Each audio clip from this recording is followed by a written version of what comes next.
Hello, exciting sport lovers. Welcome again to another awesome edition of Hickscope Soccer.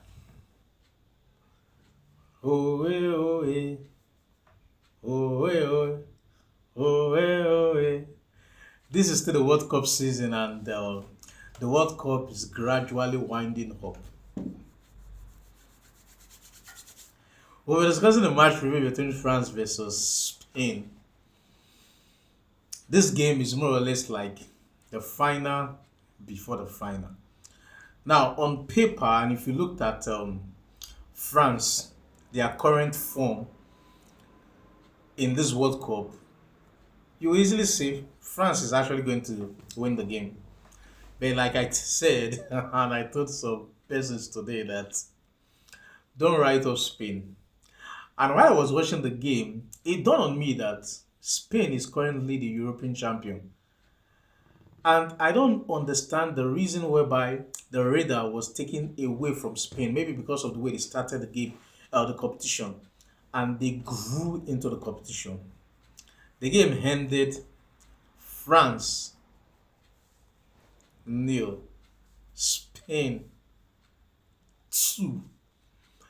This is a France team that has the like of the three musketeers, or you can make it four musketeers. Mbappe, Dembele, Olise. These are three musketeers. Now you bring in the likes of the Bacola, Doué, Cheki. France, they are littered with stars.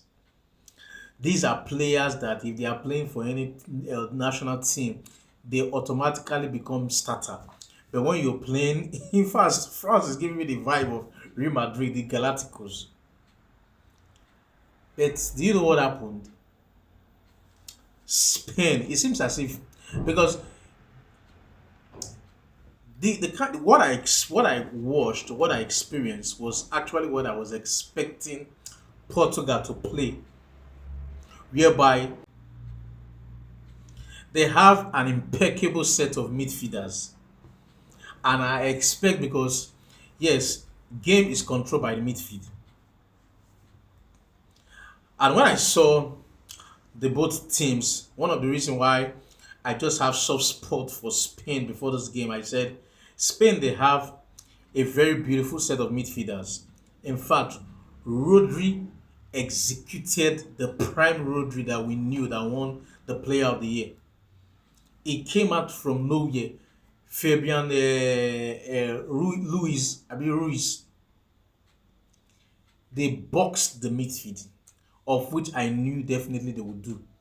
That Shumeni, Kone, they could not see if what was the other guy's name? They could not see space. Spain dictated the tempo of the game. The first goal came in the 22nd minute. Yes, it was unfortunate for France because the ball came and Digny he headed the ball trying to clear his ball, and Yama came from his blind side without seeing Yama. He just focused on the ball. Before the ball could drop, Yaman came, touched the ball, and he kicked him in the box. Easy decision, penalty. Yes, you could say it is soft, but you don't blame the ref. You blame the rules because the rules is the rule. Penalty is penalty. France they try to do a lot of delayed tactics to put pressure on whoever is going to take the penalty. And Oyarzaba, his name is usually very long that I have to write it down. He closed his eyes and shut his mind from the buha that was happening around the penalty box, knowing fully well that is a penalty is a penalty. Now, that little thing he did actually put some level of confidence inside of him that when it was time for him to take the penalty, it was perfectly dispatched 1-0.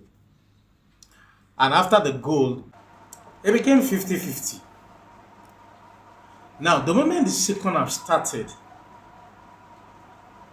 I expected France to take the tempo from this level to this level. But this is where mentality maturity comes into play. And Spain, they were compacted, they composed themselves, they calmed their nerves, knowing fully well that they have one goal high advantage. So let's see how we can continue playing what we used to play. And they stifled France perfectly well. The second goal came from a beautiful piece of play. Now, the goal that Poro scored, Poro dispatched it like a striker that is in his prime. I never expected Poro to pull that. And Holmo, beautiful player. The way they opened France defense, wow. It was impeccable to watch. And when it became 2-0, I knew definitely it's going to be game set and done. Bakola was brought out, Due came in. In fact, there was nobody that Deschamps did not bring in. Brought in Sheki. In spite of everybody he brought in, Spain still control the tempo, control the game, detect the pace of the game. And France, they look like a toothless bulldog today. Congratulations to Spain. They are waiting to see who they are going to play in the final between England versus Argentina that will take place tomorrow. Drop your comment in the comment section. Every Spanish player put up a 9 out of 10 performance today. Come on, let's go.